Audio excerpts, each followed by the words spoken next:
3. Hey chat, can you hear me? The important test is here. Slava Ukraini, indeed, my friends. So, wait, wow. Fantastic intro, absolutely. Guys, you should support them.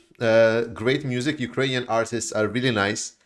I would love to show you more music from Ukraine, but it's actually surprisingly hard to find Ukrainian artists and Ukrainian music that actually have either subtitles that I can auto-translate to English, or like some nice songs that already put in English subtitles. So that's the unfortunate part. But I'm looking for more. And I'm looking for more different songs. Also, yes, I need to not forget. So this song, the last one, I will link everything. Oh, this was from Yarmak. This is song number 1. And then the second one was from Skovka. So, and I'm linking the second one in. And as always, the links to the videos that were in the start, they will be in the recording of this stream in the description. So while you're here, guys, please do 2 things very important. First is to say thanks to Ellie for helping us out with troll problem. Troll infestation has reduced severely since she joined the moderation team. And secondly, the quality of negotiations and talks in the chat has definitely increased. That is one thing. And second thing, hit the like and share and whatever button. We are already sitting at 376 people watching, which is amazing start. Thank you so much, Ellie. Thank you so much, chat. How are you doing, guys? How are you doing today? Let's start easy. I'm planning about 1.5 hours today. We'll see how much we can talk about stuff, but I have stuff to talk about as always. But I'm pretty sure that you also have stuff to talk about, to ask, whatever. I hope you've been doing great. Like I've been doing so. For me, the past couple of days were really hard. You know, the war, I'm pretty sure you've experienced this as well, right? If you've been following the war just a little bit, you've noticed that it's like sometimes up, sometimes down, and just there are moments when the war really hits you, like, you know, something like happens, either the video or someone else's story or something. My video yesterday, I was very, very emotional deep inside. I was really overtaken by the situation that happened at Dnipro. I don't know whether it was the pictures or what was splendid, Eileen. I will check. Thanks, Martin. Yeah. So and today it didn't became a lot easier. So today it kind of even became to a part worse. I saw the video that the Wagnerites released, where they captured the Ukrainian soldier and then they stabbed him to death. And a video was as graphic as I describing it. So yeah, and after yesterday's tragedy at Dnipro, I was just I don't know, I was just overtaken with rage, with emotions. I just wanted to yell, literally yell at everything. So I'm experiencing like this a downward slide right now on this whole war front. Very, very emotional, very, very angry. And people that followed me for a while now know that the more angry I get at Russians, the more I wish to change something for the better, the more I usually do some kind of videos, streams, you know, some kind of activities and so on. So we'll see what I come up with. Raven 7, I don't know why, but for some reason chat is always blocking your videos. I don't know why. Can I, like, Raven 7, I'll just give you moderator, because I don't understand why chat keeps hiding your messages. But Raven 7, welcome to moderation team. Congratulations on the promotion, because I've gotten annoyed every time you send a message, and you're writing a lot. I read a lot about what you write, but it's just like hiding your messages automatically. Oh, this message is hidden for review. This message is hidden for review. Disgusting. All right, so let's see what you guys wrote. I'm glad. I'm driving in Luton. I'm glad you're having it good. Martin, I'll check out the link. I've put it. I'm gonna open it as a side link on myself, and I'll check it out after the stream. Ah, Eileen. Wait. Of course I know her. She's super famous. Like she's amazingly famous. Wow. Yeah, yeah. Wagner video was crazy. Rue Jones, thanks for $10. We're all angry. Yeah, it's just I just couldn't bear it anymore. It's like just that tragedy, everything. It was just I really want to. It's like I basically I went to this Robert Magyar, the guy who is having this pointer of doom, as it's being called right now on Twitter. It's the guy that has all these videos where they're striking with drones and everything, Russian soldiers, and he's always explaining how they're killing some of the worms that are swimming around the Ukrainian land. So, and I was like, okay, please, more. Just, okay, I wasn't getting enough retribution for how angry I felt. And by the way, I didn't know was like I found out some people that were recommending Robert Magyar, but he doesn't have explicit links to where. Yeah, the Jaga Jaga guy. Yeah. So I'm really trying to find any person that is helping his groups, his battalion, whatnot. And I want to send the next month's essentially profits, what I'm sending basically every month. This month it was like just a split payment. Like I've sent some to U24. I've sent some to like smaller groups. I've sent some to people I just know on the front lines. But I want to send next month to Robert Magyar just because the fact that he's helping me get through all of this anger is really appreciated. Mormul, thanks for 200 kronos. Appreciate it. What is suspected? I'm thinking you mean expected, Alex Baker. What is expected in Ramstein meeting in 4 days? Well, in 4 days, we're expecting a lot of weapons for Ukraine. As with most Ramstein meetings, most of it will be classified. So I would not expect any major declarations.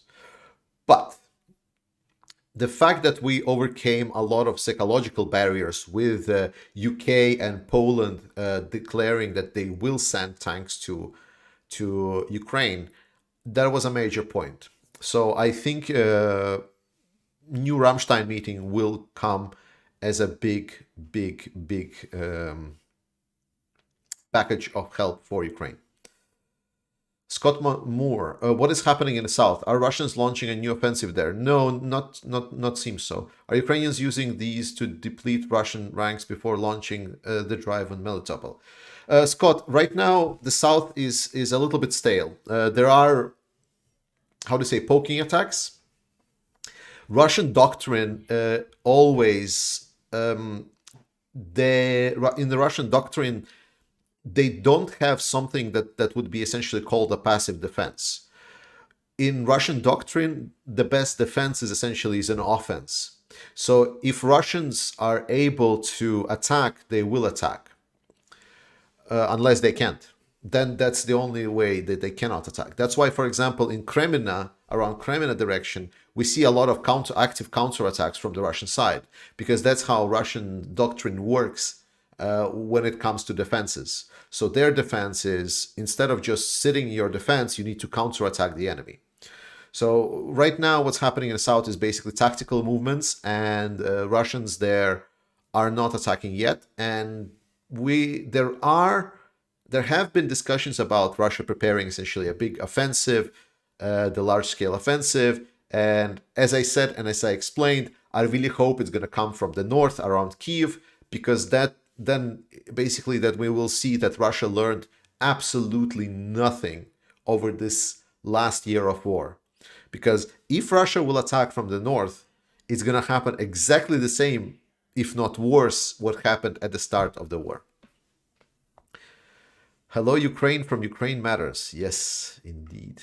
Slava Ukraini. What do you feel about the new UK aid package? It's massive. It's really powerful. Good stuff. Really massive good stuff. I mean, it's really nice. It is really, really good.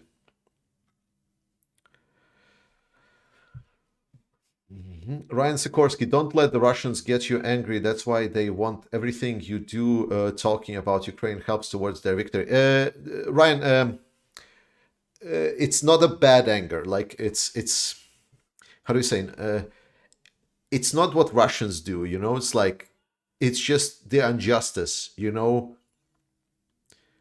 there is like so Ukraine is getting shit that sometimes like oh my god, what kind of treatment of the prisoners of war you're having?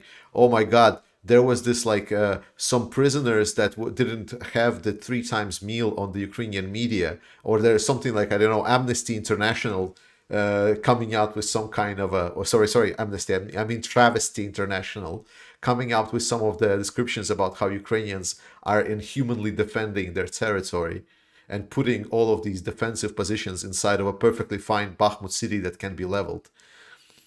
So, and then they just like the Russians just release a video where they torture and kill prisoners of war.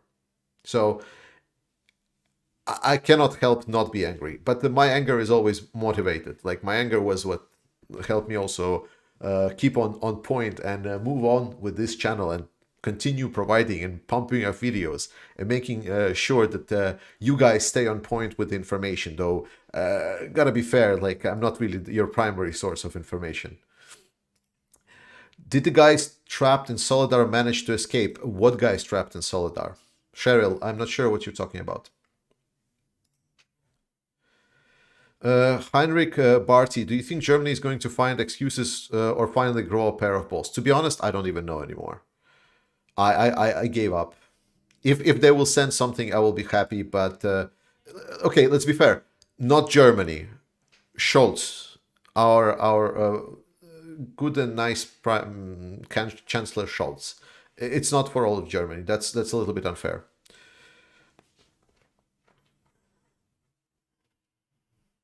I expect Germany to keep flip-flopping at Ramstein. Probably. I heard Ramstein will be close to Latvia. Will you go there? What? Someone on the enforcement said he is with the Magyar or Magyar battalion. That would be nice, yeah. I mean, like, if I need to find a trusted source how I can send money to him, so I'm looking for it. Subhero, did you see that interview on Dutch Welle with that weak sauce social democrats from Germany? Yeah. Oh, yeah. Oh, it was the interview, and the guy said, well, you know, we have in Ukraine, you know, it's like our, what was it? Our interests align, but they are not identical. I think it was the phrase that got me completely throwing hands up in the air. Because, I mean, the Ukrainian interests are not very difficult. Like, they just want to live. Like, Ukrainians want to live and not get missiled every couple days. To destroy their houses, places they live in, and preferably, you know, their children not killed, no one captured, women preferably not being raped, you know, schools not destroyed. Yeah, that's a hard. I know it's a very hard thing to relate to. You know, it's like very difficult to find itself in yourself an interest to align with that. It's very difficult. I understand that for some politicians in SPD in Germany, but at least I'm seeing that a lot of the other people in the world still kind of are in touch with some of the humanity that they have left. KFC, according to UATV, Germany will support the transfer of Leopard 2 tanks to Ukraine by other countries. Yes, that is my kind of only hope that I'm having. But as always with Germany, maybe they will say, okay, it will allow it, but the verification process will take 3 months or some shit like that. So there always might be a caveat. So Mark Zimmerman, sorry, no. Germans are not Nazis. They are not. It's factually wrong. Germans did a lot for Ukraine. They saved many, many lives of Ukrainians. They saved a lot of families. And any kind of comparison between current Germany and Nazis is just a very nice attempt at troll. Okay, not very nice. It's actually quite bad when I think about it. Yes. Guys, remember, if you want to write something for me to read, write an at and then write Ukraine Matters, and then it highlights for me and I can read it. We are 974 people, guys, already watching. So thank you so much. Remember to like, share this. It's very important because I think one of the saddest things for me is that a lot of these like pro-Russian or like neutral channels are getting so much more views than a proper news for Ukraine. And obviously I'm promoting myself, but you should also watch other pro-Ukraine news channels that are covering the war in the actuality, what's happening. So I don't need to explain to you who Denis Davidov is. I mean, he's the most popular. Then there is other things, reporting from Ukraine and other channels that are so much bigger than mine. So everything is better than watching any neutral parts. I know some of you are having a fun at it. Fair enough. Just when you're watching them, just do it at least consciously with awareness that it's also popularizing their channel. Ryan Sikorsky, Russians are just savages, plain and simple. Yeah, I mean, Ryan, this is a great place to kind of start off with. Like, so let's dive into my anger, continuation of my anger, basically, before we go into the main subject about the Russian infighting. So, guys, all the questions that I didn't answer, just write them later on.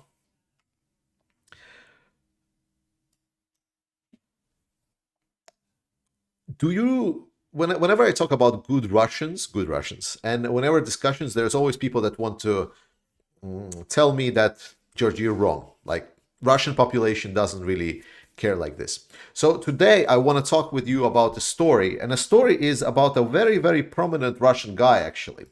So he was a guy that was Russian military. I believe he was a paratrooper or VDV or something. His name was Pavel Filatiev. You might have heard he appeared in the news cycle sometime last year. And so this guy, so he escaped essentially Russian mobilization drive when he was fighting in Ukraine. And then he was also during the invasion of Kyiv area. So he actually saw some horrifying things that Russians did. And he fled to France and said that, well, whew, thank you so much for accepting me. Thank you so much for letting me escape all of these bad things. I promise I will now support Ukraine. I will now testify. I will now tell you everything about how awful the Russian army was. That is what he said. So he got French asylum. He is now under protection of France. And so this guy, so he releases a book about how Russians invaded Ukraine and how they did all the horrific war crimes and whatnot. And he releases this book, and book gains some traction because he also says, hey, by the way, I'm going to get profits from this book and I'm going to send it to support Ukraine. What a noble guy. Amazingly. We found a good Russian. Amazingly. So now he's like, yes, so he escaped Russia, the evil, bad Russia that treated him so poorly. He escaped all of the murders and tortures that were around him. So now he's going to help bring the light of justice to the Russian government and the Nazi regime that the Russia is. Well, not really. Like, he's Russian. What did we expect? So obviously some months later that he was looking at the book sales and it's like, wow, the book is doing quite well. That's a lot of money. And he's like, I'm retracting whatever I said about donating money to Ukraine. I'm actually not going to donate money to Ukraine anymore. I'm actually going to keep it for myself. Thank you.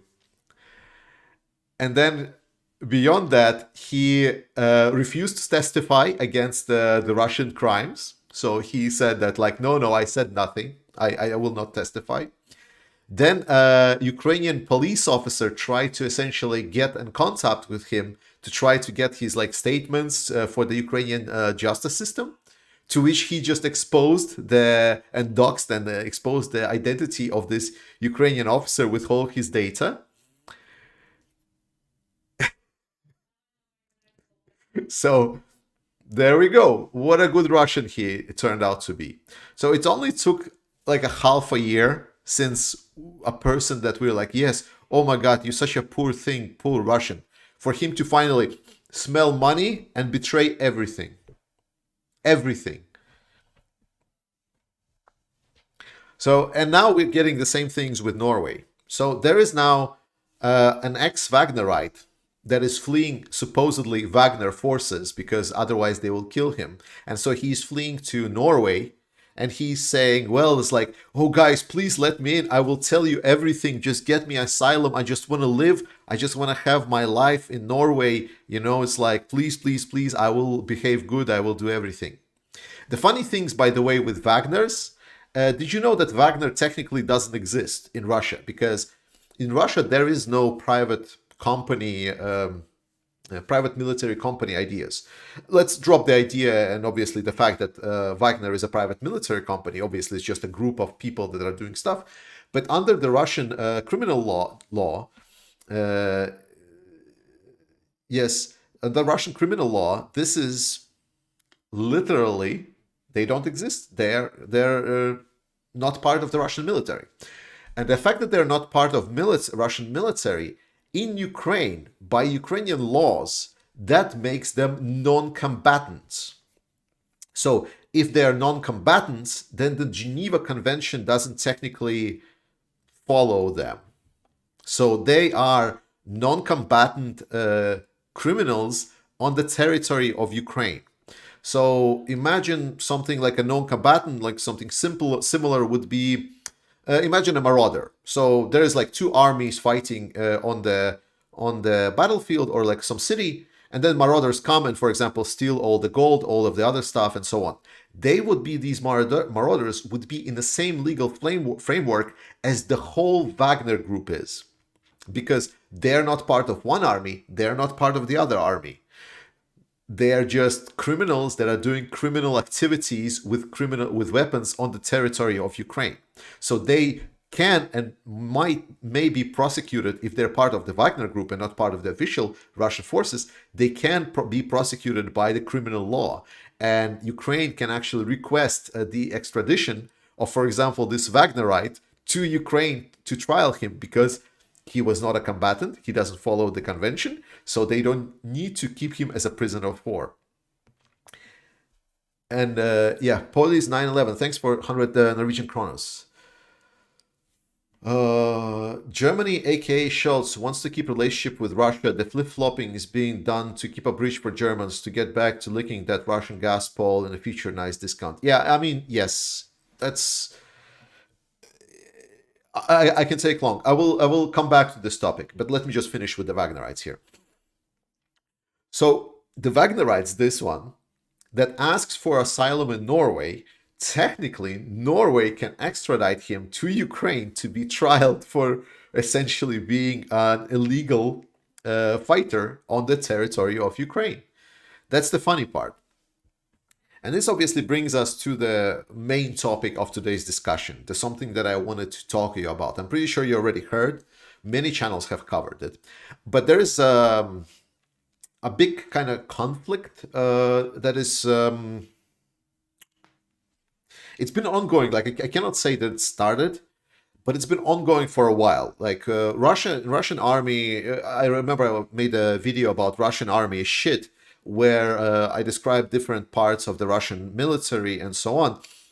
So basically, Wagnerites have been maybe not in an opposition to the Russian military, but it was definitely a project of Prigozhin that he did. So for him, this project that he was ongoing, he was doing quite well. And he was very happy when he saw the opportunity. After the invasion failed, and more importantly, after the Kherson offensive failed, after Russian military failed so hard also with Kherson and Kharkiv, Prigozhin saw his chance. And to that, he tried to jump the train. So he got basically, with some of the political will, he got friends with Kadyrov, and both of them essentially influenced Putin closely enough. So Putin essentially gave, let's put the Mr. Bold guy, the Surovikin guy, in charge of this operation because he's like a more Prigozhin favorite. So Prigozhin with that said, okay, I will be able to get more resources. That's why I'm in favor of the Surovikin.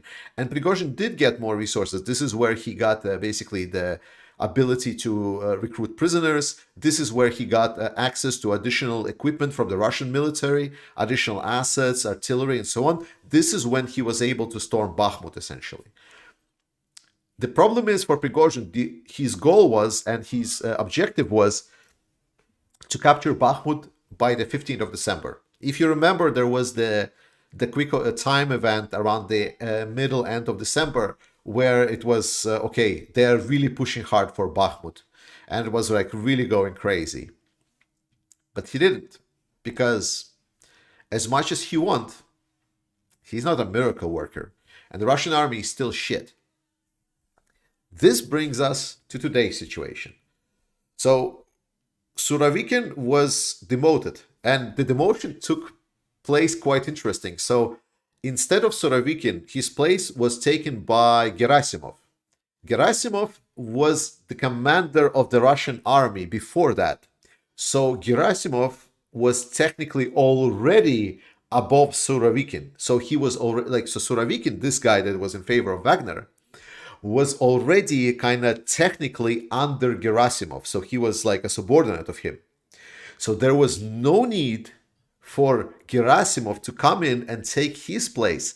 It was a clear demonstration of the fact that, hey, I'm taking your place. You are now just one of these guys, so you don't have a lot of say anymore. And Gerasimov is basically the representative of the military force.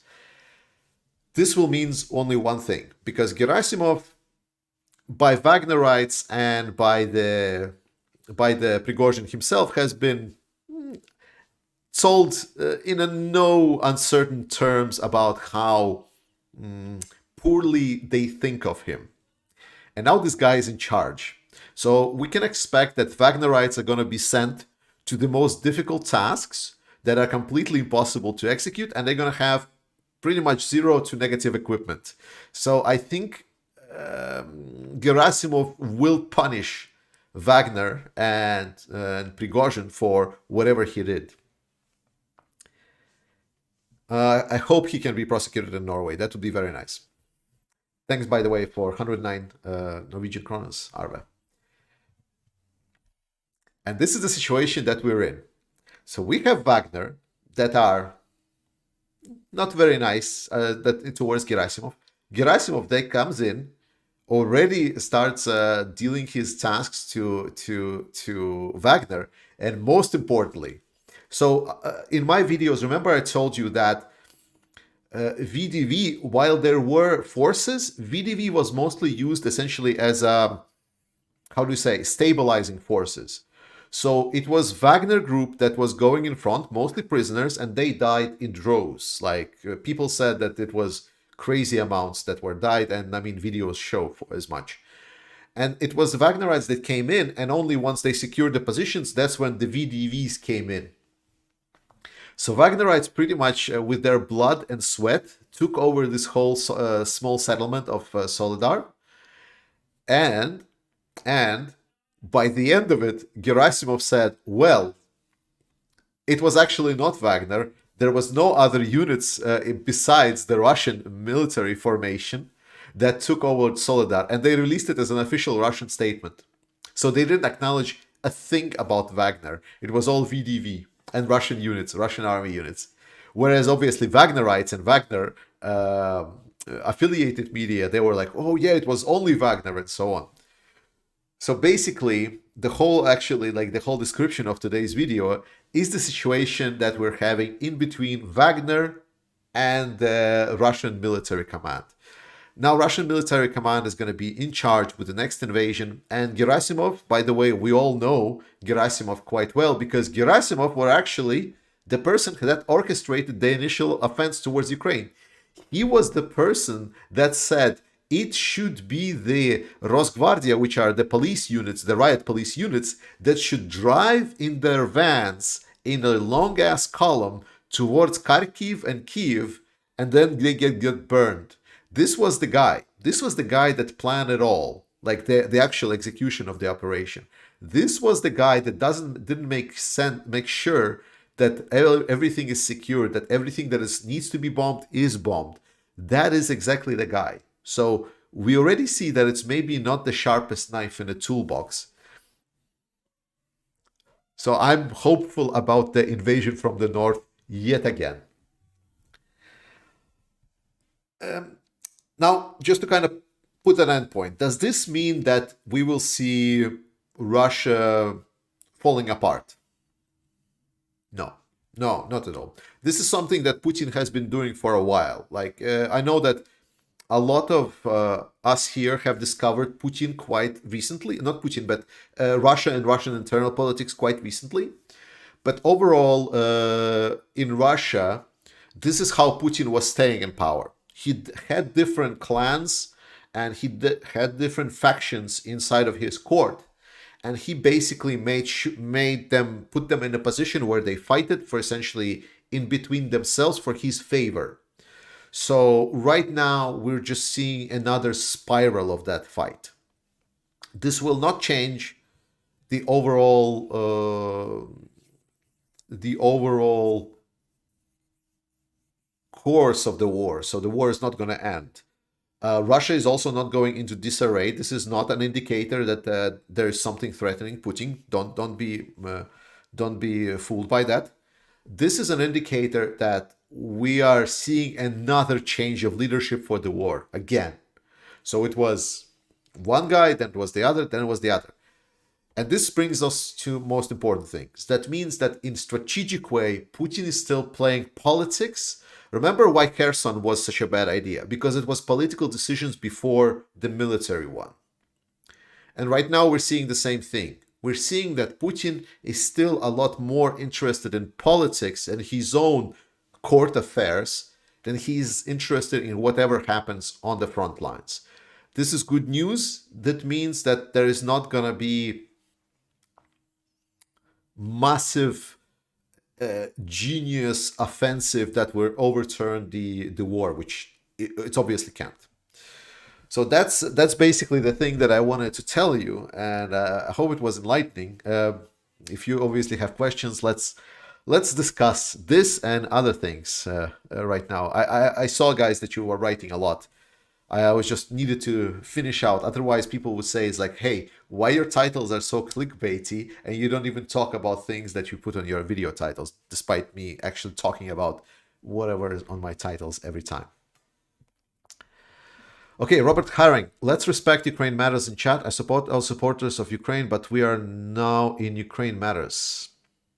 Did I miss something? Okay. Was there big disrespect to me again? I mean, guys, if you disagree with me, that is okay. You know, I'm a big proponent of democracy. I fucking love democracy because everyone has the right to have a different opinion. That is fine. That is totally fine. You know that my border is when we're going into fundamentals of democracy and when people are starting denying humanity itself, or they are actively sabotaging democracy itself. That is where like my line is drawn. If you disagree and you have valuable positions, that is totally fine. The trolls are trying to start a fight in chat over the enforcer and ally take people away from Ukraine Matters. The enforcer? Why would enforcer take stuff away? Like you should watch enforcer.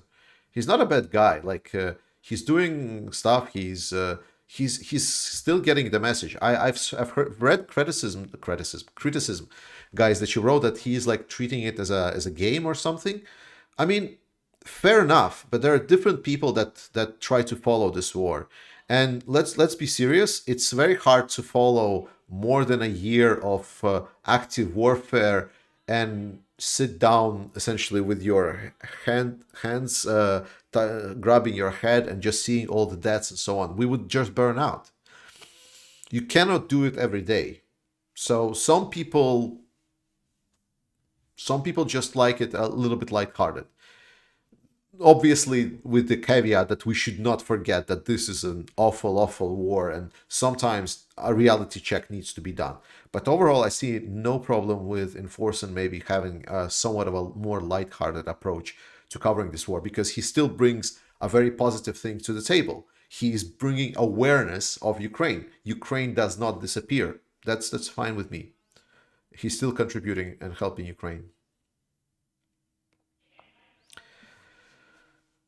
Mika, well, the best outcome for the VDV stealing honor of occupying Solidar is that Wagner stopped fighting at least for a while. Oh, I think Wagners are going to be very, very dead very, very soon. Nicholas, well, I'm not sure if they're going to be killed, but I think they're going to be sent to the most difficult parts of the front line for them. Nicholas, do you think Germany will bend and allow for Leopard tanks export on Ramstein meetings in January? Yes.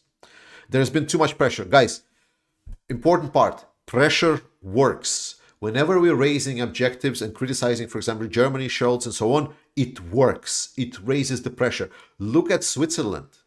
Look at Switzerland. Switzerland started reconsidering their approach because they got a lot of shit for their positions. It works. Literally, we live in democracy, so popular opinion matters. That's why when we have something, it's not just about expressing things. If we express it publicly, it works. So that's why, like, criticism, there is a valid criticism. Like, for example, saying the Germans are Nazis, sorry, but fuck off. But if someone is saying, well, I think the Scholz's SPD is playing way too much with the good Russia narrative, that's a very valid criticism. And we should express it more and more. Why? Because it works.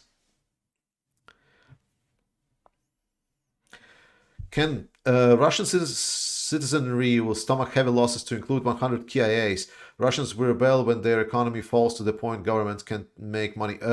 You're giving way too much credit to Russians. Russians will not rebel.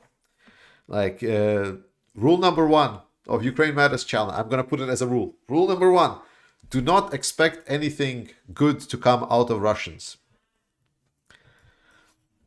There we go. Grizzly AP2. Putin is putting his biggest rivals into difficult positions so he can eliminate them. No, that's not what he's doing. That's not what he's doing. He is just playing with his court. He's been doing this game forever. He's been doing this game when he had a whole jump around game with who's going to be his successor, which turned out to be no one. But he did this whole game even back then. So no, it's not that.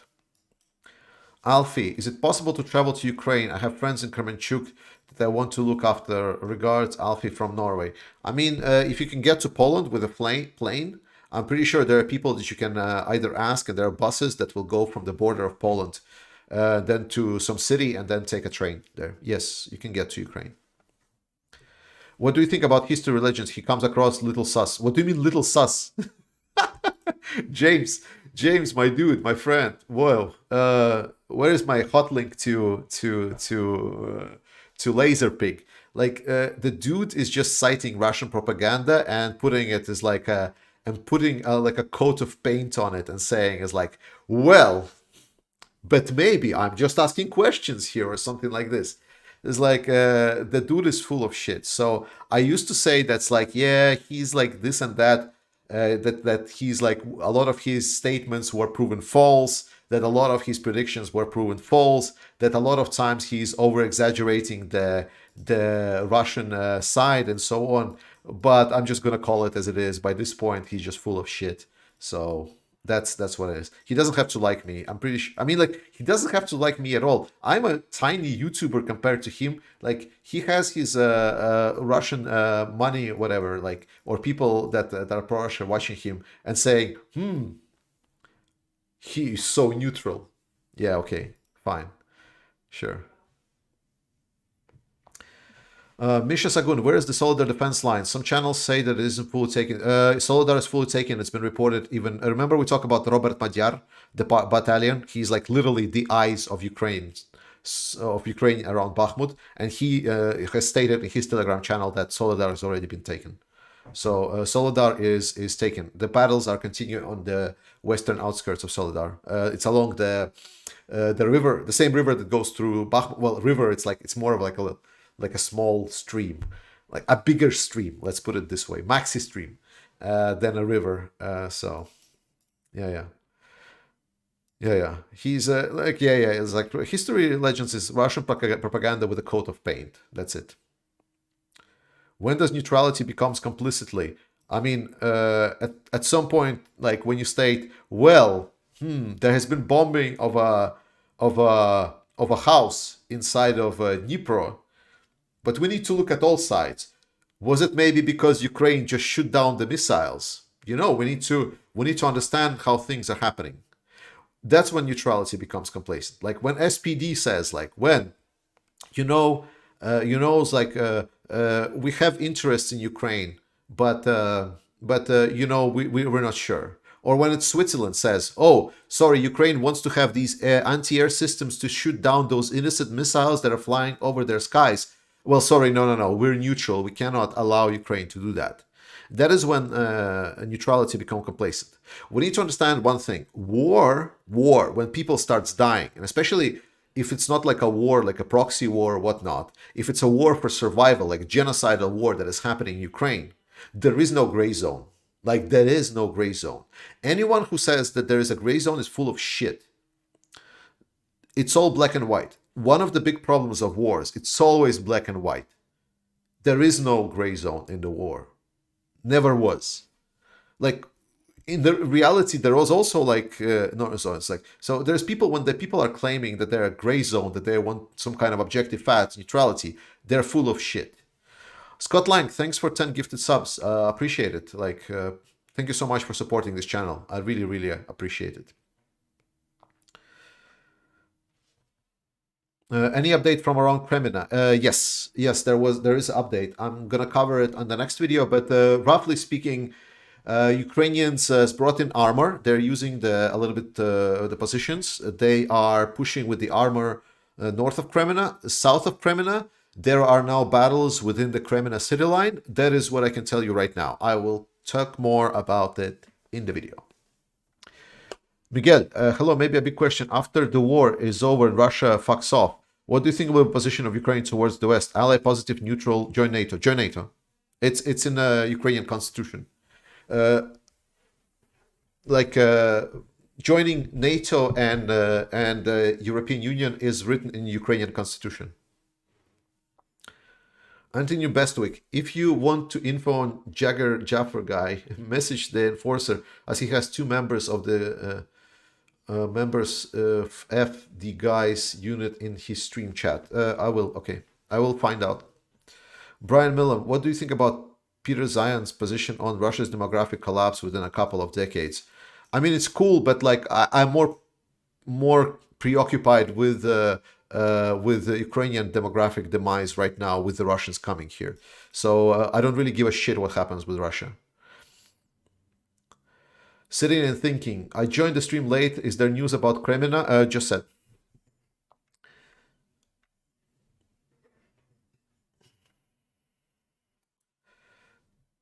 Solidar taking, game over. Yeah, absolutely. I mean, like Russians played such a major propaganda message with this. Oh my god. Flash 73, thanks so much for 4 months. Slava Ukraine, indeed, my friend. Dikula, welcome to the Brotherdams. Thanks.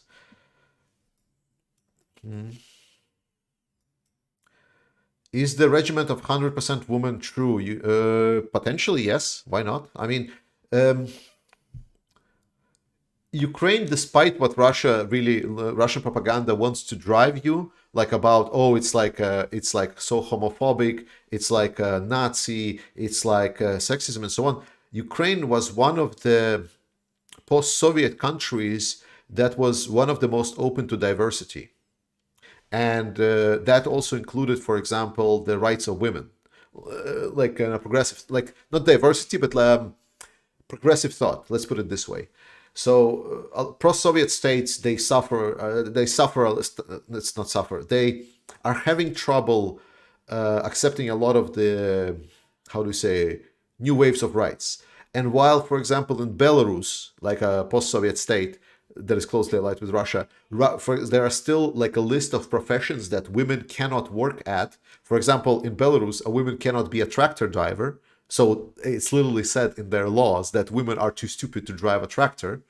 So Ukraine is obviously far beyond that. And Ukrainian society has been a lot more open both to gay people and to just being, it's like treating everyone equally. Ukrainian society, while there's still a lot of conservatism, there are still a lot of people. The general society is very much open. I think it's because Ukraine has a lot of cultures in it. Ukrainian society is a very, very multicultural.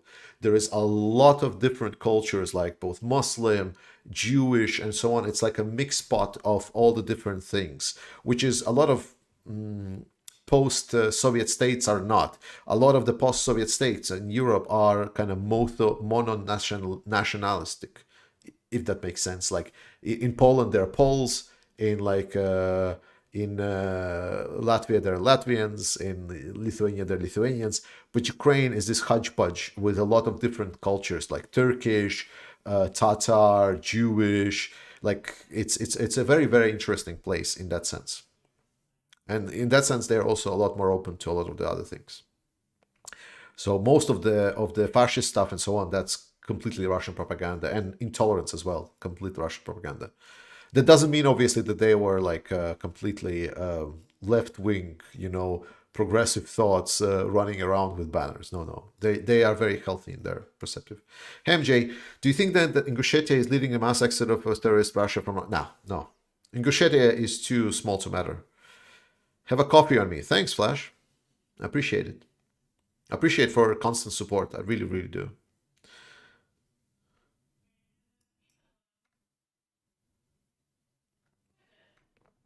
Have you read the retired U.S. Marine Scott Ridley's opinion on Ukraine losing war? It makes me mad. CF Beauty. I mean, like, there's plenty of talking heads in U.S. that spout nonsense. Like, was it Conor McGregor, whatnot? There's Scott Ritter. Was it the guy that says that wrote this article for the what was it called? Not the Washington Post, but something else. Yeah. I think it's was it External Politics or something like this? Yeah. I read that opinion. He's full of shit. Like I've read like Google. Whenever someone says like, "Oh, what do you think about this?" And then I Google like what was the previous works of the people, and it's he's full of shit.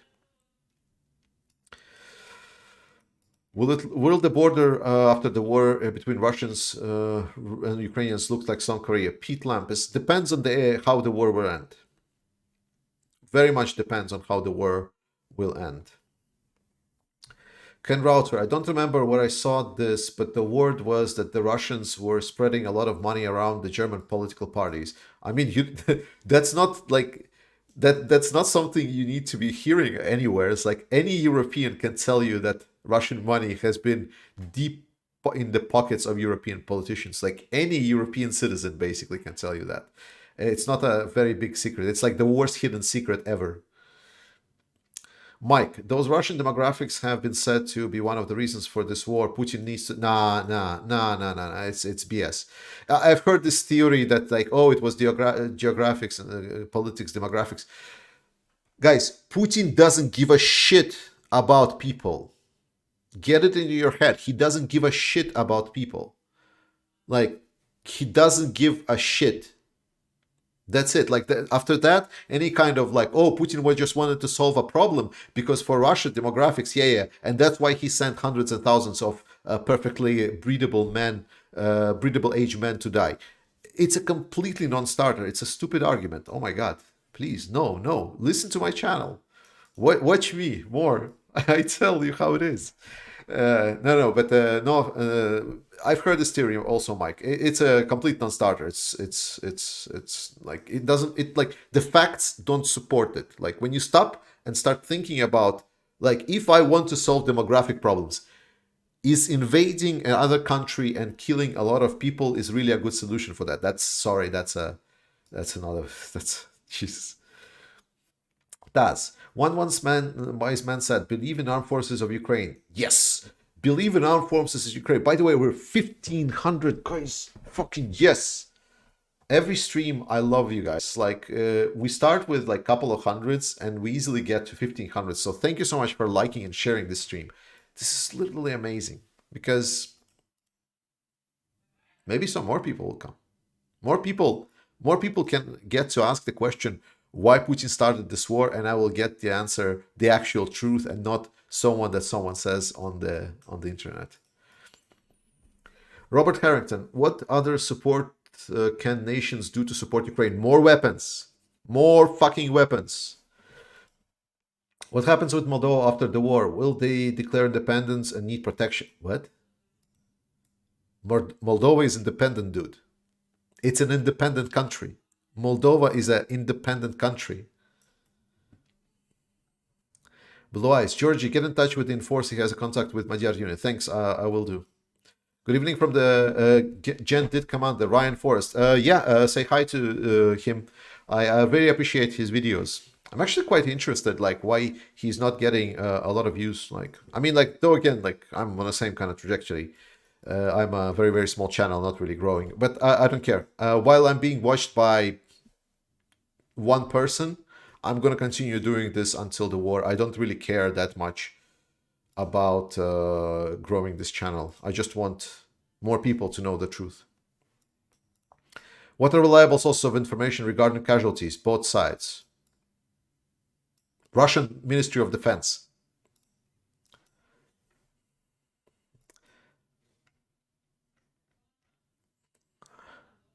Ooh, Silver Earth. Thanks so much for a Zelensky subscription. That is massive. Thanks. I appreciate it.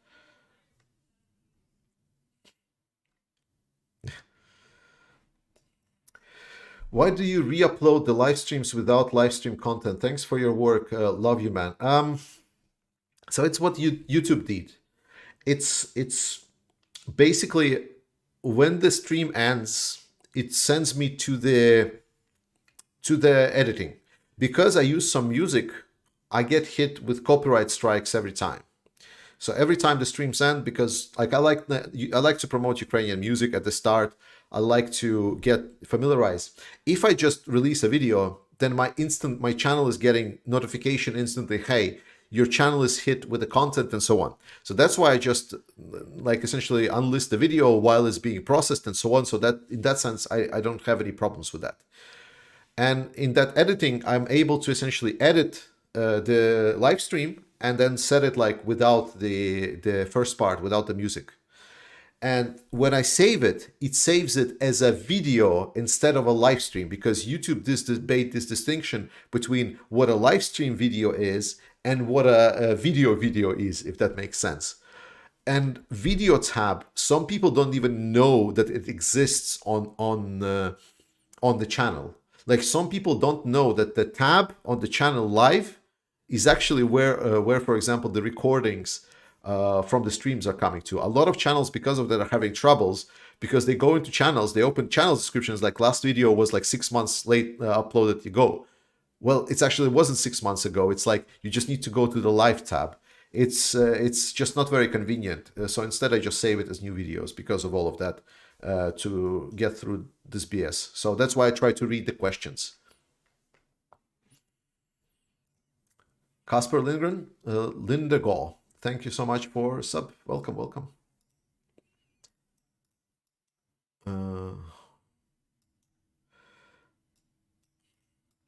How many countries do you think there will be between Russia split? I'm not sure Russia will split K-Dog.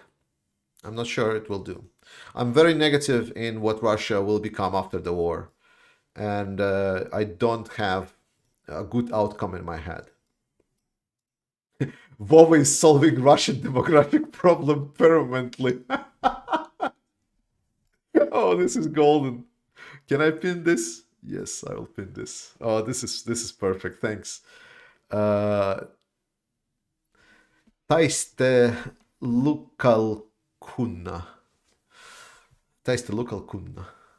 I guess I'm butchering the name, but whatever.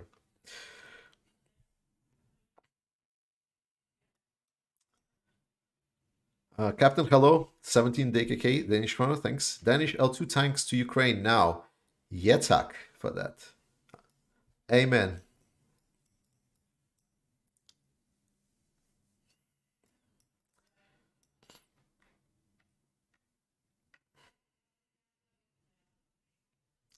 Do you think Putin wanting to take control of Ukraine's oil and gas fields are a reason for the invasion? No one seems to be talking about natural resources in this war because this is not a war about natural resources.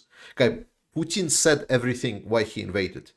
He doesn't care about the oil, gas, whatever. Like, he has everything. Like, are you telling me that Russia had too little oil? Did Russia had too little gas?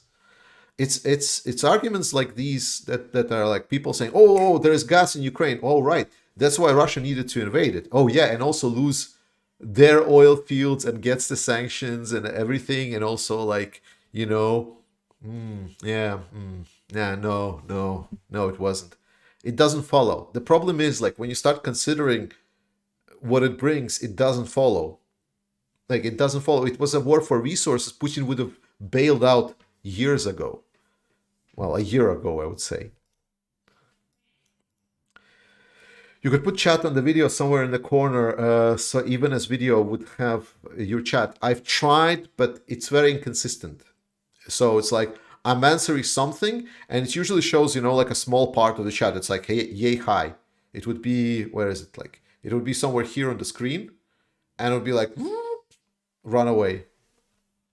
Because the only way I'm reading the chat is because I'm slowly scrolling through it. If I would follow it live, I would not be able to read every single question. And I'm answering questions like that are way behind. Do you think Denmark will send Leopard 2s to Ukraine? I hope so. So far, Denmark has been very supportive of Ukraine, and I'm expecting the Danish side to continue being supportive. Germans fired their defense minister. Didn't she quit? I thought she quit. UK sending 14 main battle tanks is just the start. 127 more in storage, plus 87 being draw from services. Yeah. I mean, the more the merrier, especially Challenger Turks. Yeesh. That thing is pretty badass, at least as I've heard.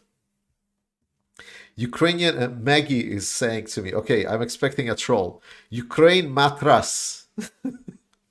Ukraine mattress. I just love you how you're so honest and speaking truth the horrific crimes committed against humanity in Ukraine. Yeah, okay, no, it was just an honest misspelling. Yeah, Maggie. I mean, that's my problem. Like, I don't know how to be like a good YouTuber, good actor, whatnot. I don't know how to be likable. I am just who I am. That's just like what I do. And if I start pretending, then what's the point of me having this channel? If I just start pretending who I'm not and try to do content for the views or whatnot, why wouldn't I start, like, well, I would say Minecraft channel, but like Minecraft is not very popular. It's like I was never a war guy. I never followed, there was no interest for me in tanks or warfare or how people kill each other. I just couldn't I just couldn't look at it and see people talk about, well, the war actually has been started because of the demographic gas fields that Russia is having. So they want to solve the demography of the Russian gas fields in Ukraine. And now they're fighting the what was the Peter Zahan told it at Joe Rogan's, the Nazi Jewish Satan worshippers from Ukraine. Yeah, absolutely. That's probably where the gas fields are coming from the depths of hell.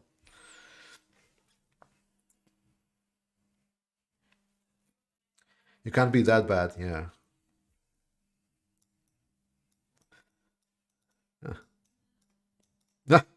You guys me few best. Yeah, for sure. For sure, for sure. Martian Sea Cake. If flankers get redeployed somewhere else, it would be nice if they get redeployed in north to attack Kiev. The human wave tactics will work there very well. Yeah, absolutely.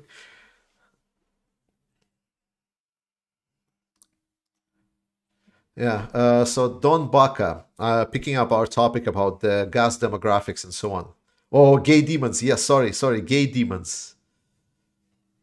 Gay demons, Jewish Satan worshippers. Yes, yes, yes. Yeah, yeah, gay demons. Yeah, yeah, exactly, exactly. So, oh my God, I lost the day Barca. The message was just here. But okay, I lost the message. But the message was basically talking about, oh, it was about the land corridor from in between Crimea to Donbass. Yeah, again, if it's just about the land corridor, why come to Kiev? Why? It doesn't make sense. What was it? A feint, right? Why hold on to Kherson? Why? Why? There is too many whys that we just don't want to answer it. It's the same thinking of trying to find, the genius of Putin just escaping us somewhere closely. That Putin is actually this great mind that is just overthinking us all, and he actually planned this all along. He didn't. He's a moron. He's coward.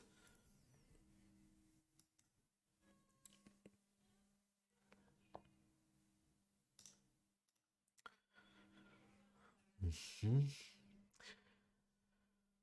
Yeah. Latest news about military beavers. Oh yes, that's very good. Yeah, I saw the news report that so on the border of Ukraine near Belarus, because Ukraine kind of mined the forest. So there is like forest and there is like some rivers and so on that are in that area. And usually it's kind of more or less maintained. However, now because the forests and those like pre-forest areas are mined, there is like no human that are happening going there. So now beavers that are living in that area started building dams en masse in that area, and that basically flooded quite a large area. And now that whole area basically turned to marshland. So now even if they wanted to essentially attack on that direction around like north, it would be quite problematic because now they more marshes that weren't even there before because now they appeared. So yeah. What do you make of Peter Zehan's take on the war? I disagree with him a lot, but I mean he's doing what he's doing. I mean he expresses his thought. Sometimes I agree, sometimes I disagree. I think he has just the attitude that the person had, but as far as I'm aware, his overall attitudes are not very positive to Russians. So he's on the right side, but obviously he has some of the weird delusions. I'm not exactly sure which one exactly was it. I cannot remember right now. But some of the things that he was like, yeah, that's totally wrong. Yeah.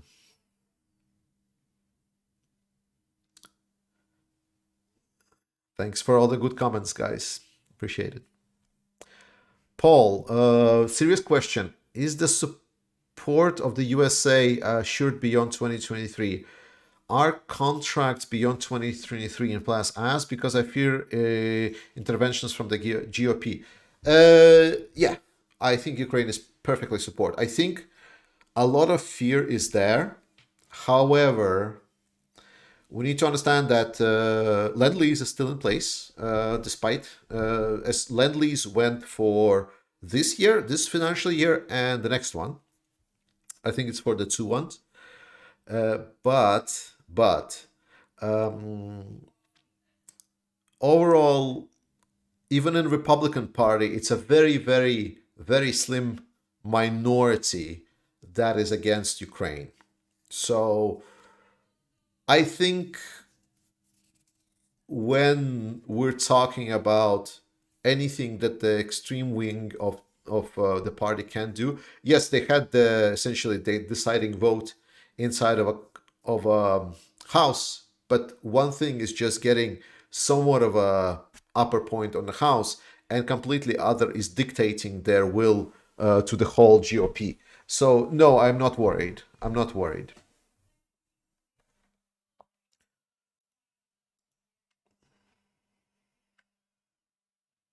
Vlad Vexler actually did a reaction on Peter Zeihan's interview going in depth. Thanks, Darth. I will check it out. And by the way, Darth, personal thanks from everyone that is reading my channel. Like, holy shit, man. You're putting so much work and so much bodies into this war. That's the Darth that we kind of like and love. Please send more body bags. Konstantin MT. Russian news will make it mutated Nazi beavers created in Ukraine, CIA run labs. Yes, yes, yes. We all know that Russia attacked Ukraine to prevent the deployment of the nuclear weapons in the Ukrainian biolabs. Yeah, yeah. How do you think Putin goes away? Falls out of the window, falls down the stairs, magical disappearance act. It's unclear. Chris B, I live by the Mexican-US border and there is a lot of Ukrainians stuck trying to get through. For those of you in the States, please help put pressure on politicians to do more.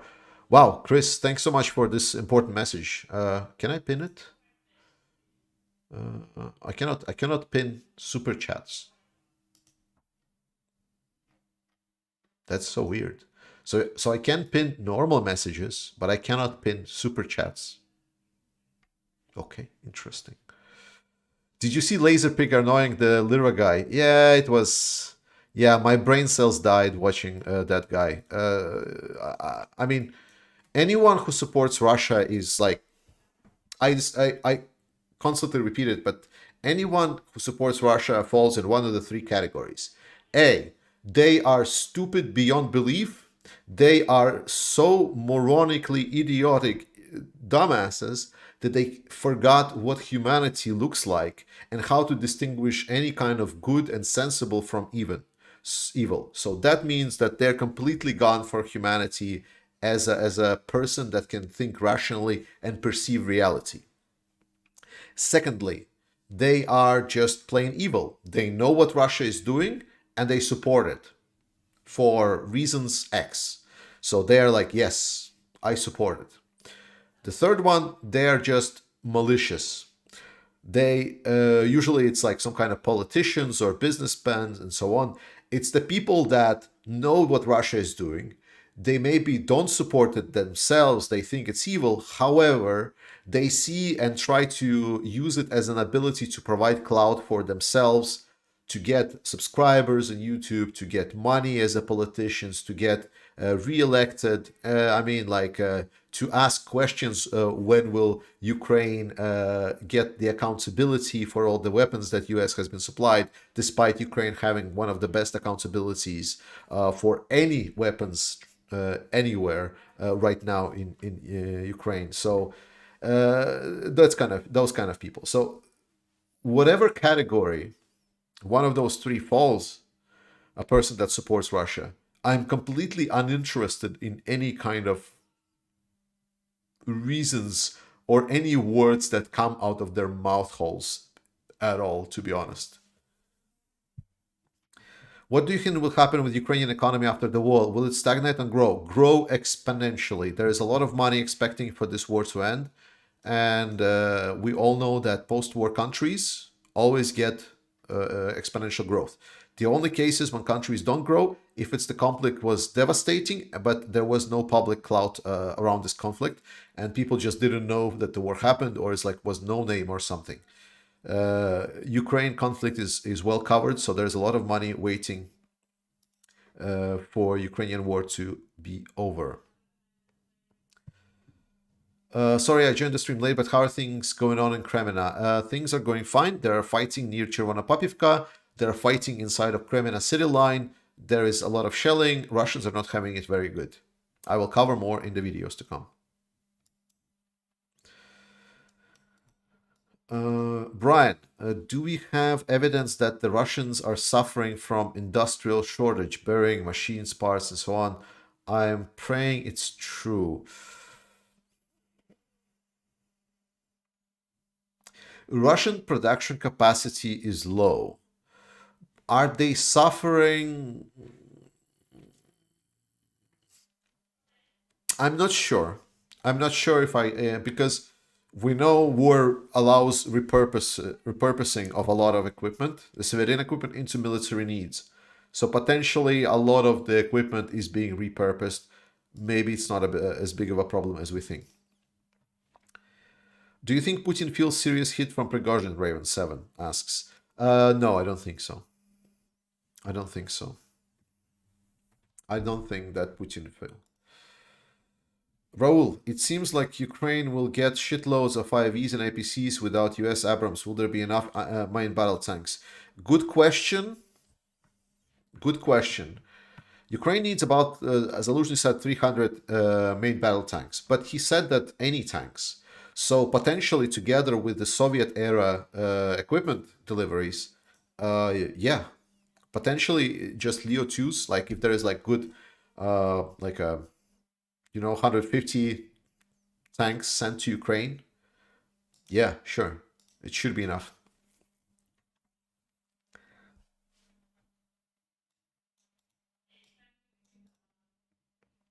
No. BTNSF, BTNSF. The Lend-Lease Act is open for the president to work during 2022 and 2022 23 fiscal years. It was in the Lend-Lease law, the act itself, that it applies. The extension of this act applies for 2022 fiscal year, which started, I believe, the 1st of November last year. So this year technically is the 2022 fiscal year, and 2023 fiscal year starts in November at this of 2023. So it's this and the next one where Lend-Lease is going to be operational. Okay, I don't see any questions with that at me, so I'm going to move to the next topic. How long we've been online? We have been talking for over an hour already. Wow. Wow. Remember, if you want to ask questions, put an at Ukraine Matters so I can read it. All right. I've talked about Filatov, about this guy that from Wagner as well. And interesting topics. So Bloomberg reported that in the Baltic Sea, over 30% increase of shipment of Russian oil happened. And some people, for some reason, decided that this is some kind of betrayal, that Russia now trades more oil than it did before. What we forgot to mention is that the transit of oil is now forbidden via pipes. And Russia cannot just, like, because they don't have pipes to India, they cannot pipe their oil to India. So the sold oil that Russia is able to sell to India now needs to go via the sea route.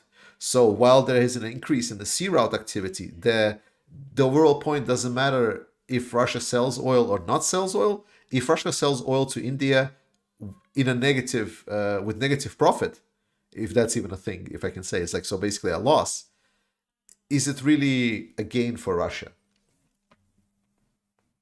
Do you have any info about Slovenian tanks? Yes, there have been multiple videos about T-55s being part of the units in Ukraine. They are now being used and they are being deployed and expected during the next offensive. Ken, what if Russia doesn't quit after being kicked out of all of Ukraine, keep sending missiles and artillery attacks?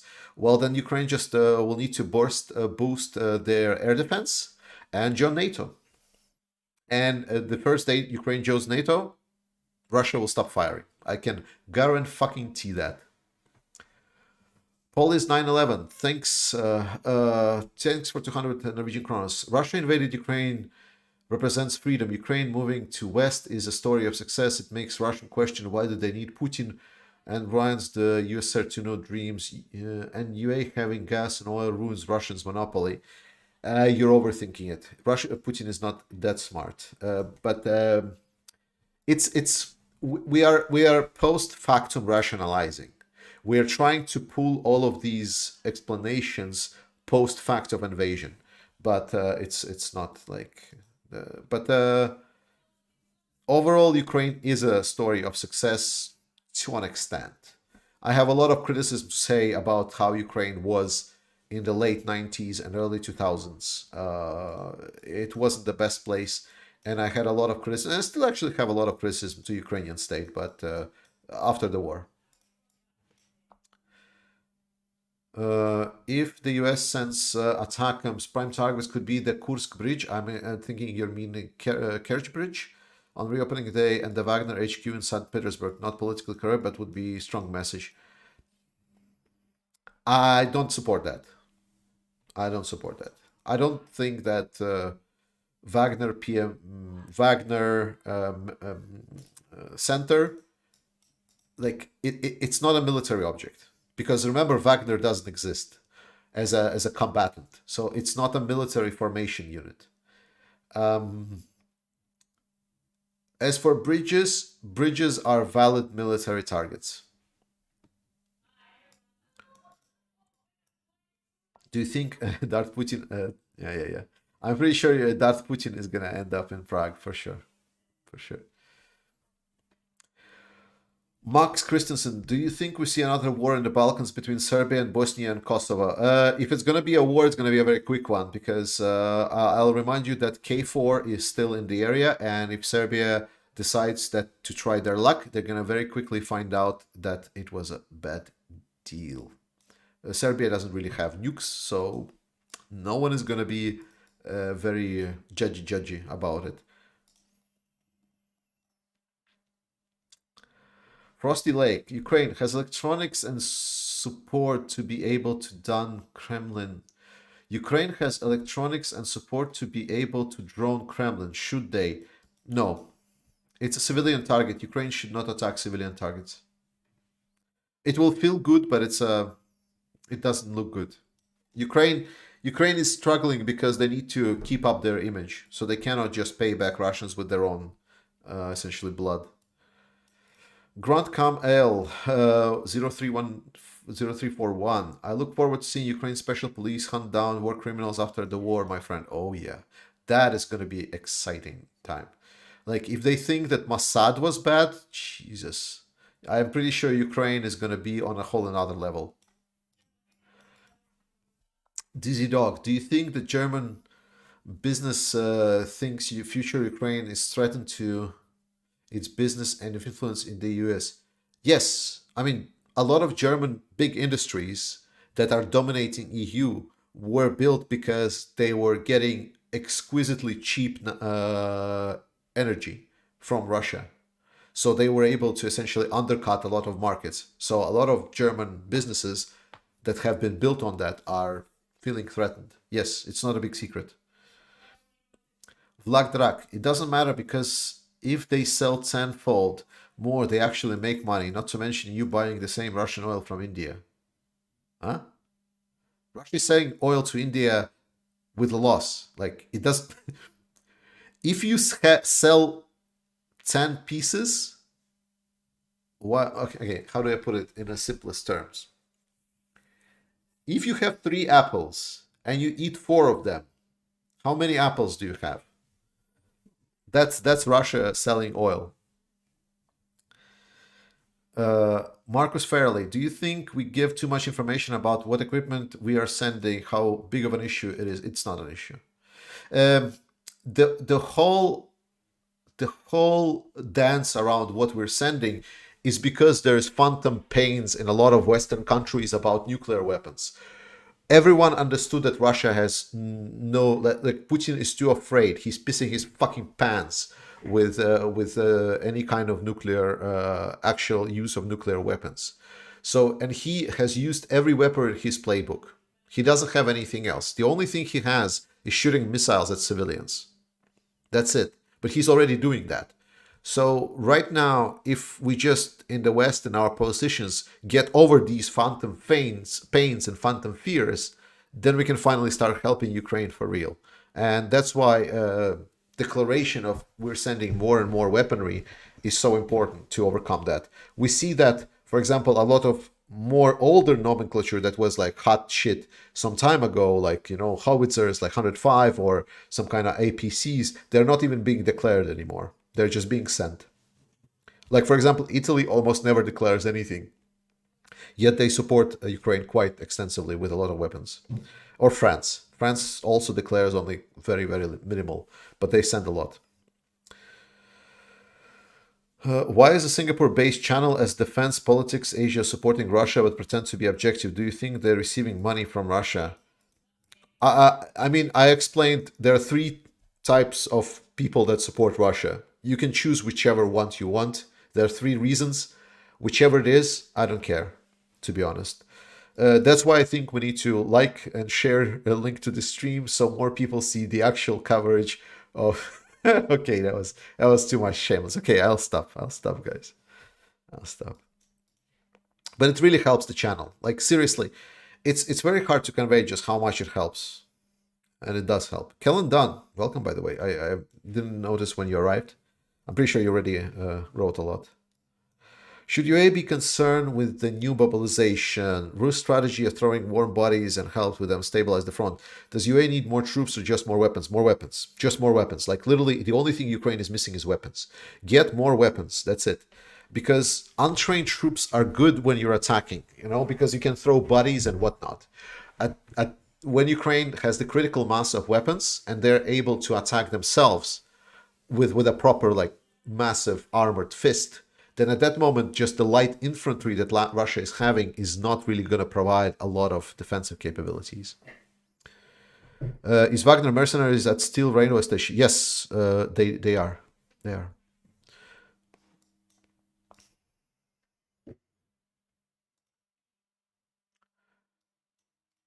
I don't believe Russia is selling oil at a loss. Well,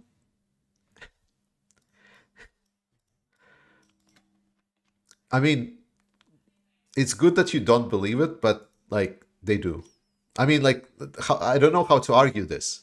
I don't know how to argue this. It's like, well, Russia is making money. It's like, no, Russia is not. It's saying selling oil with a discount, and Russia is selling oil with a very very big discount, and it's delivering oil not via pipelines. It's delivering oil via like shipping. So like all of that means that Russia is selling oil at a discount, and it cannot not sell oil because they don't have the storage facilities within Russia. And if they stop pumping oil, they will just freeze and completely and Russia doesn't have technology to refreeze it, so they just need to sell it. So if you just say, well, I just don't believe it, I don't have an argument against it. Like you just like, well, okay, cool story, bro. That's not an argument.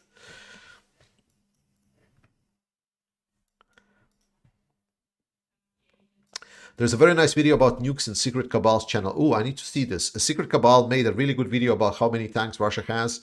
And to be honest, I think it was pretty much on point because that's what we were seeing basically from the start of the war. Because right now we're seeing what we're seeing, right? So we're seeing either it's super old Russian T-62s that are coming into front lines, or it's the T-90s, the one that are either freshly produced, and Russia produced like some. Oh my god! I believe it was. Sorry, if I press the earpiece, it starts playing music. That's how it happens. So it's T90Ms. It's the one that Russia produced, and I believe Russia can produce like something. I've heard numbers like 70 to 90 a month. This is the Russian production rates. Though I'm not sure if it was all T90s or was it like the total tank fleet with also taking into account refurbishment of the old Soviet tanks. So all in all, we see pretty much exactly what the guy with the covered cabal predicted with the tank fleet. I agree. Georgia should kick Russia out. I mean, Georgia has the pro-Russian government, so it's kind of hard to do. The analyst. I read that Russia must keep the piped oil flow. Oh, yeah, I just said it. Yes, Russia must keep piping the oil because a lot of the Russian oil is coming from the how do you say from like a permafrost area essentially. And if they stop pumping oil, then their oil shafts freeze. And to re-drill them, Russia doesn't have equipment. It was done by Western companies. So, and these Western companies have pulled out of Russia.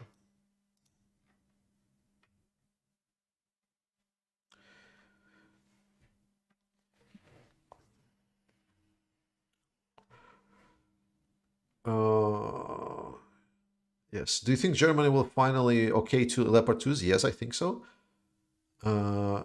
Oil at a loss. The whales need to be working. Yes, just said it. Weapons are one thing. Mika, weapons are one thing. A lot of other supplies are needed to keep fighting in fighting conditions. Yes, and Ukraine is getting a lot of weapons, but weapons is the most pressing one because weapons is what can help end this war. Like every time you send something to support Ukrainians, you're helping them. Fair enough. However, every weapon that is being sent to Ukraine is helps reducing the total time of the war. So, because Ukraine needs to get the critical mass of weapons so it can overthrow Russia. And the closer we get to the critical mass of weapons, the better it is. Tonya Kangas, thank you so much for having the live chats. It helps us concerned let off the steam. Absolutely. I mean, I try to do it in every video. I try to always like keep the eye on the ball, guys. This is actually let's talk about channel. Like let's I have last half an hour. Let's talk about the channel stuff. So I see that. How do I put it? My content is not very good. Like I'm not very honestly. It's not. It sounds really bad. Let's put it this way: the situation with a lot of tactical fighting really doesn't help with the fact that I'm trying to always focus on the bigger picture. Remember that I showed a map of Solidar, and that was like just dot on the map. And this is how I literally see the actions on the front line. Like it's barely moving. It's like almost nothing is happening. So I'm not really covering a lot of like news and stuff like that. Like I don't have like a pictures or videos to discuss and so on that other daily channels are doing. And I'm thinking that a lot of this makes a lot of my content that I'm producing quite stale. So I'm thinking if I should maybe cut down on these, how do you say, cut down on map update videos until we get some kind of actual activity, maybe to 2 or 1 per week, maybe even just have one like at the end of the week and have like a strategic overview of what's happening, or have a video if something movement is happening. And then maybe have either more live streams or question answers or something else. Tell me what you think, guys. Because I don't know. I'm actually wondering this myself because I've seen a couple of last videos. It's like, yeah, I'm basically saying the same things. Like because I don't go that much in details into tactical positions because I think it takes the point of the ball. So we're starting to focus on like, oh, which hill the Russians are on. It's like, it doesn't matter. It doesn't really matter which hill they're on, to be honest. But it's more exciting that way. And I'm feeling that some of that excitement is being lost with my channel. So what do you think?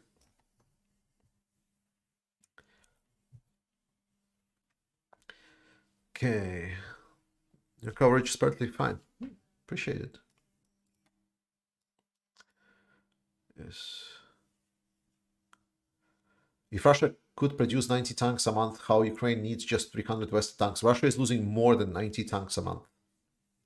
Significantly more. I love the daily map. Yeah, but I don't really do the daily map. The problem. Like and sometimes it's actually like I'm really pushing it with like what to say. Because as I say, like I'm focusing so much on a bigger picture.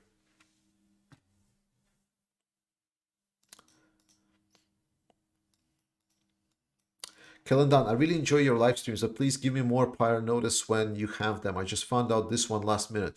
Ooh, Kellen, sorry, but yeah. I think I will.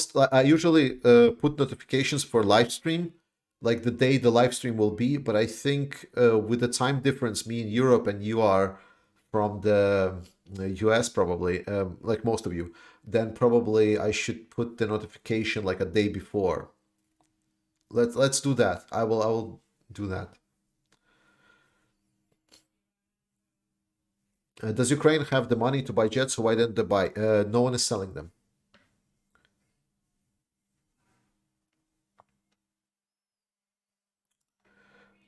Don't chase the metrics, chase the substance. I mean, Niels, that's not going to change. I'm not going to be saying the and like how do you say, uh, explaining the metrics. That's like I mean, I am literally asking the questions. Like in a substance sense, I'm feeling that like more videos that I produce are not explaining anything new that I haven't explained.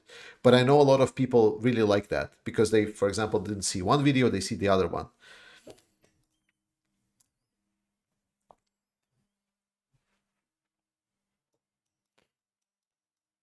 Hmm. I'm full. Oh my God, Darth Putin is amazing. I'm so happy to have Darth Putin at this channel because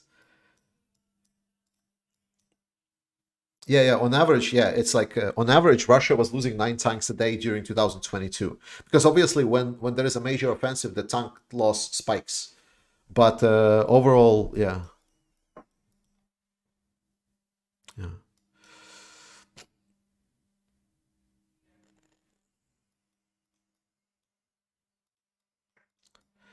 Just in reporting from cover the daily well, you benefit from a bit more depth, Georgie. I mean, reporting from Ukraine is covering quite well a lot of the, a lot of the details. More live streams, 1 or 2 map updates a week sounds good. Yeah, we can do it like, and I can make shorter live streams. So like the one that we did with an hour, so I can just have like this like an hour stream and so on. So I have like now, so like it would be 2 streams, 2 videos per week, something like this. Overview and positive spirit. Oh, John, Jochen or John van Zanten. I mean, positivity and positive outlook is going to be flowing out to me because one thing we need to get ourselves clear. Yes, we might have really dark days. We might have days like, for example, for me was Dnipro, but for you, maybe it's going to be some other day where you're just going to feel shit. This is really fucked up.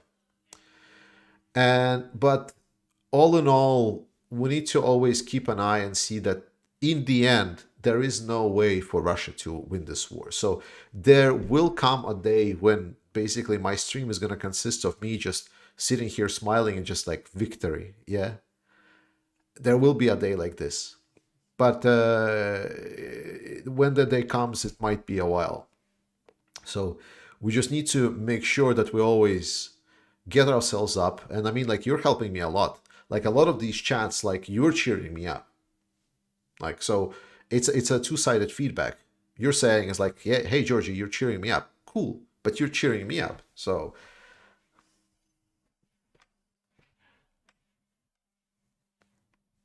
Luis, thanks for $10.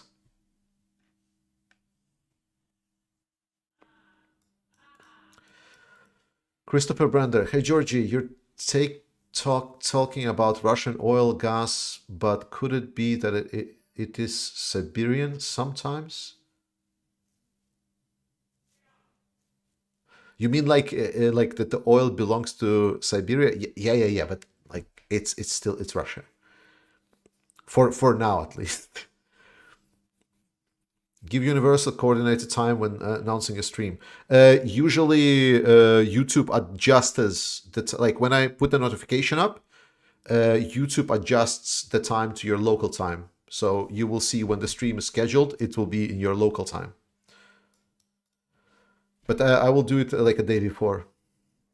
Jonas BL3, quality over quantity, IMO. Wait with making videos until you feel actually have something to talk about. Fair enough, yeah. Yeah. I still see much hesitation from West to go into wartime production, but Russia is in the wartime production. Do you have concerns? No, no. Just because the production volumes of the West are so much bigger. Because yes, some parts of it is not yet subscribed, but then again, other parts are. So once we go into the work and production, long-term contracts, some of them are already being signed, like Poland and so on, it's going to kick out. And the Western production facilities are so much more powerful, even without the wartime production.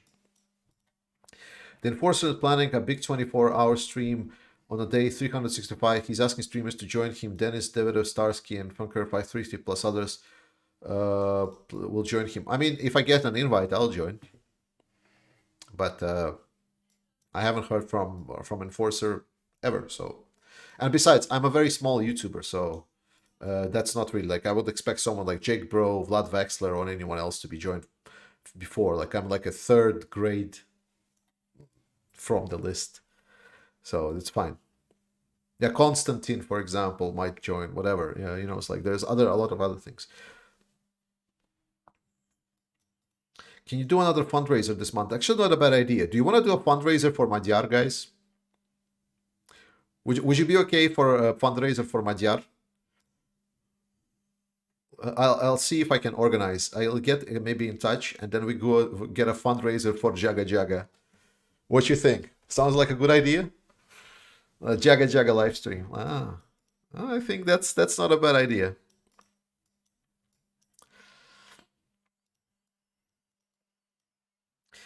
Uh, Ehud, I really love your channel. It really comes through that you're doing this of ideology. I mean, I'm not really hiding it. Your analysis seems always to the point, not overhyped. Greetings from Israel. Keep it up. Thanks. I mean, like, I try to keep it real with the analysis. I've expressed this many times, but I want Ukraine to win. But I want Ukraine win in the real world rather than people like being in their fantasy worldview was saying is like no, Ukraine is actually still fighting in Solidar. It's like no, they're not. They've been pushed to main positions outside the city, and they have only like couple of groups that are being scouting inside Solidar, but Russians are advancing very fiercely. So that's why I don't feel like bad reporting when something bad is happening. Yes, bad things will happen. That's the nature of war.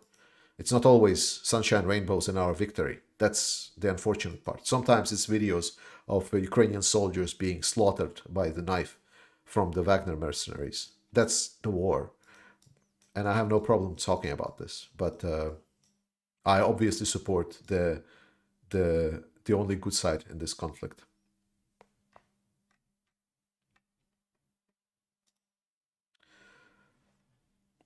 How well is Ukraine's FPV drones coming along? Really well. Really well. Really, really well. I've actually reached out to some of the people and so on because I got some messages to me about some of the European produced drones, and I'm right now trying to get in contacts and so on what people are doing. But essentially, FPV drones is a $400 worth drone that is able to carry an ammunition that is big enough to blow up like a BTR or BMP or something like light or maybe like light armored vehicles, which is amazing. It's really, really good because Russia has so much shitty equipment that having a lot of these cheap drones is priceless.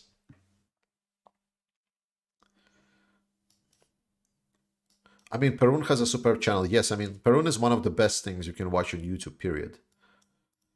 Stop putting myself down. I'm not putting myself down. Just I'm just it's like I look like as the same way I look at the war realistically, I look at myself realistically. It's all constructive feedback for myself. Don't worry. Like I'm not how do you say? I don't think that I'm bad. I think I'm doing quite fine for myself.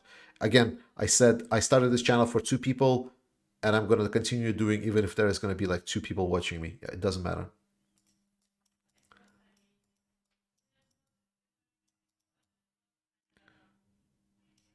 Dennis Davidov is making an appearance. Is he bigger than you? Oh my god, man! Nice comparison. Thanks. No, Dennis Davidov is huge. He's like what, 10 times bigger? Just 10 times. Like if I would put it like in a gym perspective, I would be well myself, and Dennis would be like Mr. Universe, I guess. What's the title of the top bodybuilder? I guess it's Mr. Universe. I think so. Sally Luz would be glad to hear about any other things happening in Ukraine as well as the war. Fundraiser would be a good on rehab soldiers. Yeah, okay. Rehab soldiers, also idea. Ukraine matter. Badly want Ukraine to win, but I don't see the realism in saying Russia can't possibly win. It's a war of attrition. Ukraine has weapons advantage, but Russia has manpower advantage. Uh, okay, I'm actually calling you like a concerned troll by this point. Like now, before you were like, okay, no, Russia is not selling oil at a discount. I was like, yes, it does. And it's like, yeah, Russia is actually totally cannot lose this war. I mean, yes, Russia is losing. Russia lost this war. Like that's already a fact. There is no coming back. There is no coming back. Like it's, how do I put it? Uh, Russia made too many strategic mistakes. For Russia to start anything, they need time. And their biggest enemy is time. And the problem is that Russia doesn't have time. They have manpower, but they don't have time. The problem of Russia is not manpower. The problem of Russia is not the equipment and so on. They have it right now. What they don't have is the time. In Ukraine, we're seeing that Ukraine every day is getting stronger and stronger and stronger and stronger. Russia's ability to reinforce itself is not there. So what I said to you was two lines. Russia at the start of the war and then Ukraine. At some point, when Ukraine got HIMARS and so on, at some point they equalized, and that's why there was a stalemate. But then, after time, the Russian forces that they were in Ukraine started falling down. And while they still had a lot of equipment, they just didn't have enough manpower. And that's why their graph essentially went down. And that's why Ukraine got the upper hand. However, then Russia mobilized, and they were able essentially basically equalize. So now we're seeing some places Ukraine having an advantage, where other places Russia is having an advantage. They're about equal. So they're pushing and pulling here and there. But it's not endless. Russia doesn't have endless resources. And if you think they are, they're wrong. They're not. Like it's the defeatist paradigm of the West. It's like, but Russia cannot lose. Like, oh, Putin always have the plan. Like, oh, Putin wouldn't be like going all in and like don't have a plan. We're always trying to find some other explanation, but there is none. Russia made all mistakes. Their outlook is not bad. They're fighting a war where they have no friends. Even Iran, that was promising a lot of missiles and whatnot, at some point realized, yeah, probably not.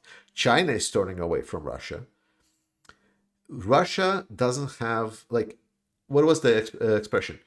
Going to war is a stupid thing in 21st century.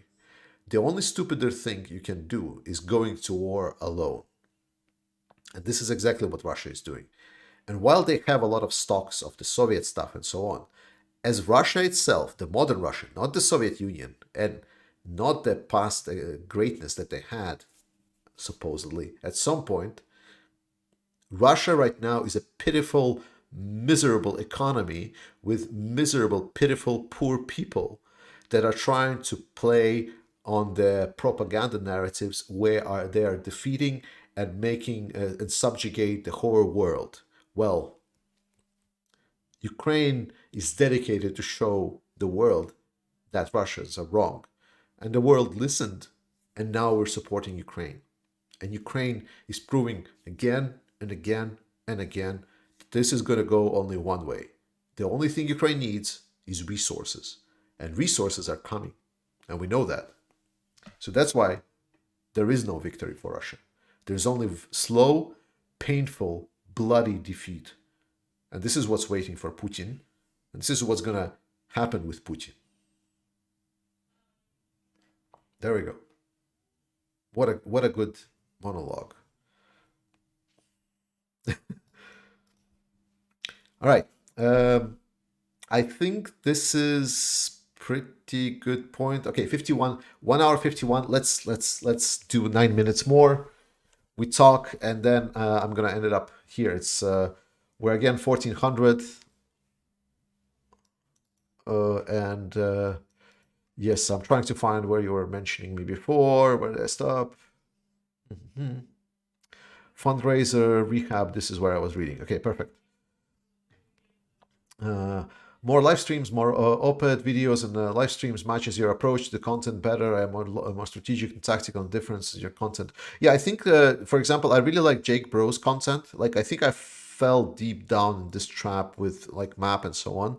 But then again, like when I was doing this, there was a lot of things happening, you know, on the front line. There was Kharkiv offensive and so on. And I do have access to a lot of the tactical information, you know, from people on the front lines, from a lot of the sources that I follow. They give a lot of tactical information. but I think I need to incorporate more like a perspectives of what Jake is doing, like where he's doing some kind of actual overview of the big picture, like with the oil prices and so on. I think that just kind of, because that's also the things that I'm following. It's just I'm following so closely on the map that I feel that this was the standard. So I need to rethink this. But I'm gonna take all of the feedback. Sea of Beauty, Georgie, your keep war topics fresh and top of mind. That matters. Thank you so much. Thanks. But it's not me that matters. I am just a fucking guy in YouTube that's yelling at the camera. And while I am awesome and you guys awesome, by the way, have you read my community feed? You guys are awesome. But Ukraine matters. That's what matters. There are thousands and hundreds of thousands of actual heroes that are fighting right now in their cold trenches on the front lines.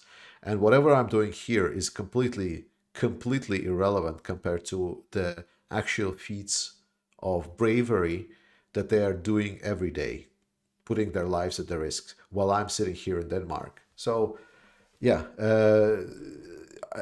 I am just hoping that we're able to do more, and that's why I'm so thankful for you guys for watching these streams, these videos, and so on, and sharing and liking.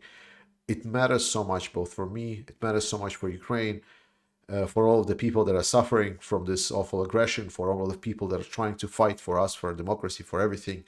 And I just, yeah, it's. I wish I can do more. I wish I would be as big as someone like Dennis or something like this, because then I would be able to do more. But I'm not. So I'm gonna be content with. Is it content or contempt?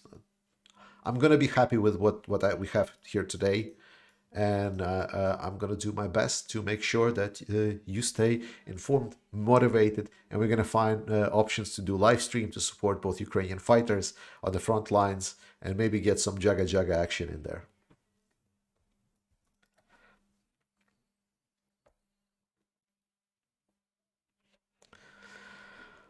X-Penguin 95. Putin should have read Sun Tzu. He will be has the military capacity and nothing less. Yeah, I mean, like Putin thinks he's the smartest. So,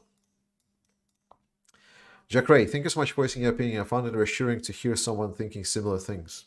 Absolutely. Don Baka, we can lay off the tactical map deep dives for a bit. They won't go interesting. The sort of a Cremina cracks and so on. Again, like I will still be covering sometimes. I will still be covering sometimes. Great stream. Thank you so much, guys. Content is the right word. Thanks. You know that my English is not the best. Like I've studied in English, but obviously English is not my first language. But I'm really trying. I'm really trying.